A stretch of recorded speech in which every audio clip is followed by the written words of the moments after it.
Merhabalar, kanalıma hoş geldiniz. Bugün kitap severler için kitap ayracı yapıyoruz. İhtiyacımız olan şey sadece makrame ipi. Şimdiden kolay gelsin. Öncelikle 1,5 metrelik 2 tane ip kesiyoruz. Bir tanesini ikiye katlayarak sabitliyoruz. Bir tanesini ise alttan geçirerek kare düğüm atıyoruz. Kitap ayracımızın uç kısmına yaprak desen yapacağımız için kare düğümlerimizi üstte boşluk bırakacak şekilde sabitliyoruz. İstediğimiz boya gelene kadar kare düğümlerimize devam ediyoruz.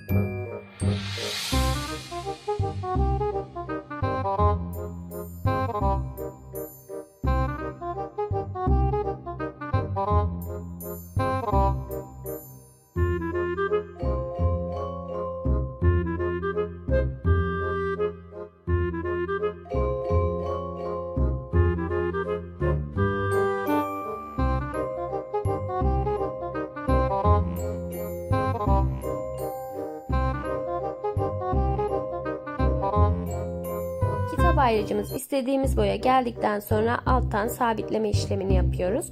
50 santimlik kestiğimiz bir ipi görseldeki gibi bağlıyoruz.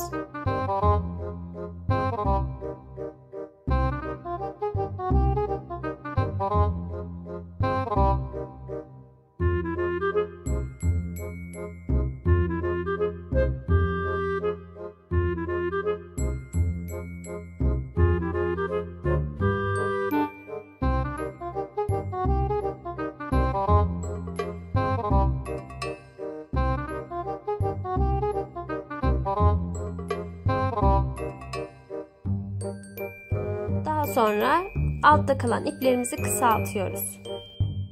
Kitap ayracımızı ters çevirerek en başta boş bıraktığımız kısma yaprak desenimizi veriyoruz. Bu kısımda kullandığım ipleri ölçülü kullanmadım. Daha önce yaptığım çalışmalardan kalan ipleri kullandım.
Son olarak alta da bir ipimizi bağladıktan sonra yaprağımız hemen hemen hazır olmuş oldu.